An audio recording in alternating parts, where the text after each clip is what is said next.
Today we will go to the new lesson, new chapter. In last video we have seen standard 7th subject science, first chapter, that was living our world, adaptation and classification. This chapter was for both students English and Marathi. Marathi medium students chapter name is सजीव सृष्टी, अनुकलन व वर्गीकरण. So in last video we have seen living world, adaptation, classification, these three definitions in that chapter. Moving to today's chapter, I will use Marathi language to convenient and communicate with you. So आजचा आपण नवीन video चालू करूया. गेल्या व्हिडिओमध्ये आपण पाहिलं living world, adaptation and classification, सजीव सृष्टी. सजीव सृष्टी म्हणजे काय, सजीव म्हणजे कोणते, काय त्यांच्या प्रॉपर्टीज, काय त्यांचे गुणधर्म, काय प्रॉपर्टीज नाही सॉरी त्यांची काय खासियत आहे, म्हणजे काय स्पेशालिटी आहे ते आपण एक थोडक्यात बघितले होते. जसे की आपण पाहिलं होतं की सजीव जे असतात त्यांना रेस्पिरेटरी म्हणजेच रेस्पिरेशन म्हणजे ते श्वास घेऊ शकतात, सोडू शकतात, इनहेल एक्झेल ही बेसिक राहतं. दुसरं म्हणजे ते रिप्रोडक्ट होऊ शकतात, स्वतःमधून ते पुन्हा नवीन एक जीवांची उत्पत्ती करतात. आणि तिसरं म्हणजे त्यांच्यामध्ये मुवमेंट्स असतात. तर हे होत्या सजीवांचे काही वैशिष्ट्य. तर ह्याच्या आधारावरच आपण ॲडॅप्टेशन बघितलं. तर ॲडॅप्टेशन म्हणजे असं की कुठलाही सजीव, कुठलाही लिव्हिंग बीइंग जेव्हा तो एका सराउंडिंगच्या नुसार स्वतःच्या बॉडी रचनामध्ये काही बदल करून त्या ॲटमॉस्फिअरमध्ये तो सर्व्हाइव्ह करतो, त्याला म्हणलं जातं ॲडॅप्टेशन.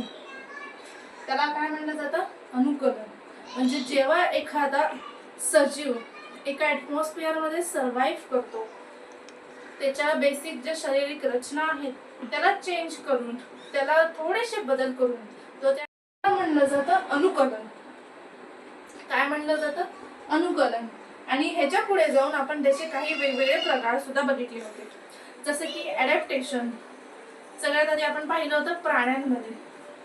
प्राण्यांमध्ये कोणते कोणते असतात, तर पहिले असतात एकपेशीय युनिसेल्युलर, मग दुसरे असतात मल्टीसेल्युलर, तिसरे असतात पृष्ठवंशीय आणि चौथे असतात अपृष्ठवंशीय.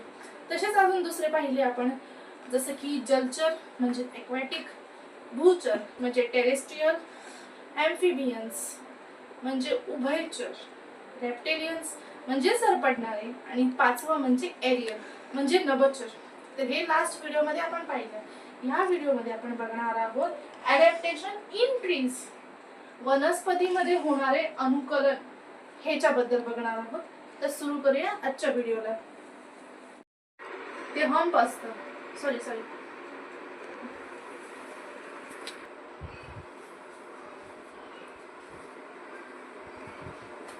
पाचवं उदाहरण म्हणजे उंट, जो जास्तीत जास्त दिवस न पाणी पिता राहू शकतो.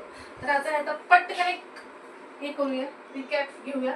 आणि ह्याच्यामध्ये अजून एक असा एक घटक आहे पक्ष्यांचा, प्राण्यांचा, जे पक्षी किंवा प्राणी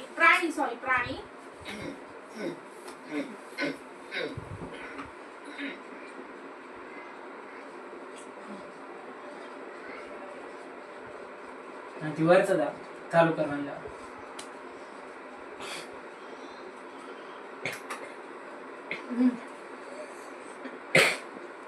शेवटचा प्रकार आहे अन्नग्रहणासाठी भक्षक. असे प्राणी जे स्वतःच्या अन्नासाठी म्हणा दुसऱ्यावर स्पेशली डिपेंडेंट असतात. फॉर एक्झाम्पल साप, उंदीर किंवा त्या प्रकारच्या सगळ्या प्राण्यांवर भक्षण करून.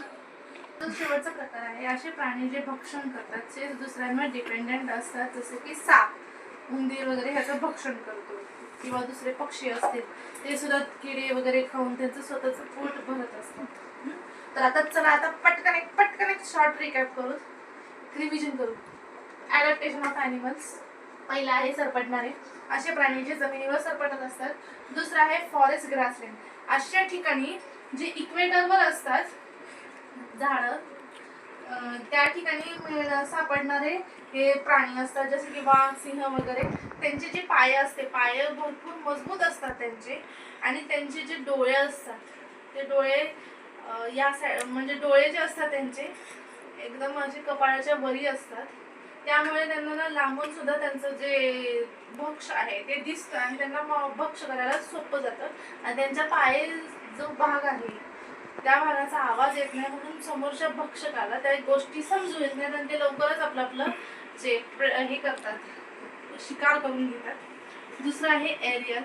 असे प्राणी जे आकाशामध्ये झेप घेतात, जे पक्षी वगैरे असतील त्यांचे कमी वजनाचे असतात आणि त्यांचे पंख असतात. चौथं म्हणजे हिमप्रदेश. असे प्राणी जे बर्फाळ ठिकाणी सापडले जातात, ज्यांच्यात जास्त अंगावर केस असतात आणि ते सहसा व्हाईट किंवा भुरकट कलर असे असतात. त्याचं उत्तम उदाहरण म्हणजे पोलर बियर. पाचवं आहे ॲक्वॅटिक. असे प्राणी जे पाण्यात सापडतात, ज्यांचे म्हणजे फॉर एक्झाम्पल फिश. त्या फिशला नाक नसतं, त्यांचे कल्ले जे असतात त्याच्याने ते स्वतःच म्हणजे श्वासन वगैरे हे करत असतात, ते गिल्सने करत असतात, म्हणजे कल्ले ह्याच्याने करत असतात. आणि जे पाचवं आहे ते आहे वाळवंटी प्रदेशात. या प्रदेशामधले जे प्राणी असतात ते कमी केसवाले असतात आणि ते जास्तीत जास्त दिवस विदाऊट वॉटर सर्वाइव्ह करू शकतात. ज्याचं उत्तम उदाहरण आहे कॅमल्स. आणि हे जे असतात अन्नग्रहणासाठी भक्षण करतात, असे प्राणी जे स्वतःचं पोट भरण्यासाठी दुसऱ्या प्राण्यांवर डिपेंडेंट असतात, त्याला म्हणलं जातं अन्नग्रहणासाठी भक्षण. तर आपण हे पाहिलं. आता ह्याच्या पुढचा मुद्दा बघूया. Adaptation for similar environment.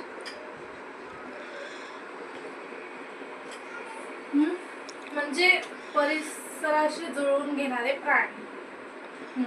हे प्राणी असे असतात जे त्यांच्या सराउंडिंग मध्ये राहतात, त्या सराउंडिंगशी जुळवून घेतात आणि आपले जे फिजिकल जे हे असतात चेंजेस असतात, ते फिजिकल चेंजेस करून त्या सराउंडिंग मध्ये सर्वाइव्ह करतात आणि ते उत्तम पद्धतीने स्वतःला जनरेट पण करतात, म्हणजे स्प्लिट होऊन स्वतःला ते अडॅप्ट करतात, म्हणजे स्वतःला सर्वाइव्ह करतात त्या भागामध्ये.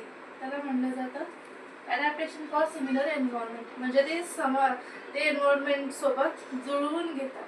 फॉर एक्झाम्पल सरडा, तो सराउंडिंग प्रमाणे आपले कलर्स चेंज करतो आणि तो सराउंडिंग मध्ये मिक्स होत राहतो. दुसरं उदाहरण म्हणजे नाकतोडा, ज्यालाच आपण ग्रास हॉपर, नाकतोडा. तो सुद्धा एकदा जर झाडाझुडपांमध्ये तो गेला तर तो लवकर कळून येत नाही, कारण तो स्वतःला त्याप्रमाणे चेंज करत असतो किंवा तो त्याप्रमाणे स्टेबल होतो, त्या ह्याच्यामध्ये त्या ॲटमॉस्फिअर मध्ये चेंज करतो स्वतःचे जे फिजिकल पोझिशन आहे, फिजिकल जे चेंजेस आहेत तो करून घेतो. तर हे जे दोन आहेत, पहिला आहे सरडा, दुसरा आहे ग्रास हॉपर. सरडा सुद्धा झाडांच्या मध्ये गेला तर तो ग्रीन कलर घेतो आणि जर पाण्यापाशी गेला तर तो ब्ल्यूइश कलर सारखा होतो. तो आपल्या परिस्थितीनुसार कलर चेंज करत असतो. आणि ग्रास हॉपर सुद्धा तसाच करतो. तो जेव्हा गवतामध्ये वगैरे गेला तर तो गवतांमध्ये पूर्णपणे मिक्स होतो.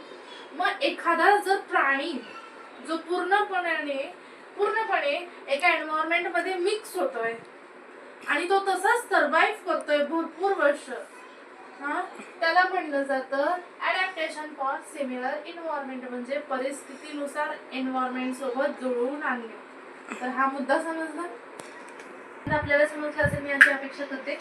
पुढचा मुद्दा बघू आपण.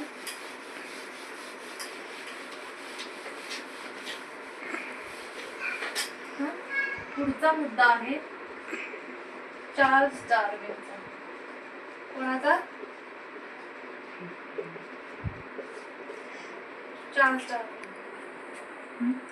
तर हे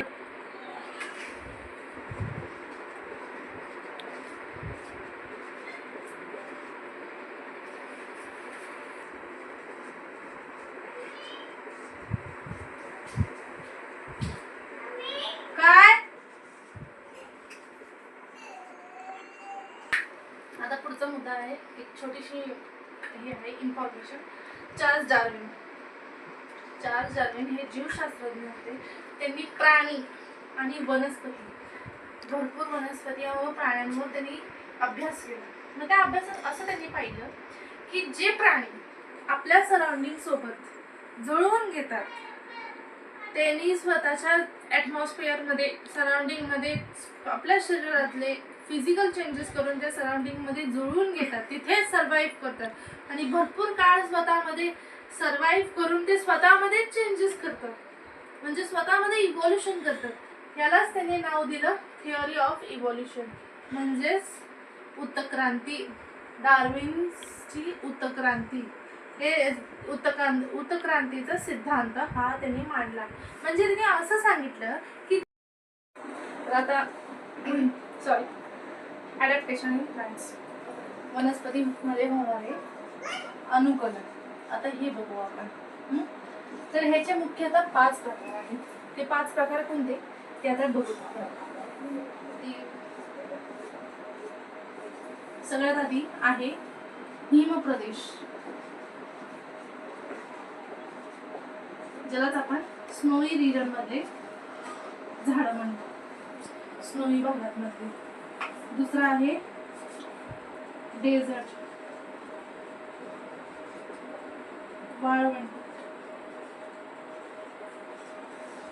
वाळवंटी. तिसरा आहे फॉरेस्ट, जंगल.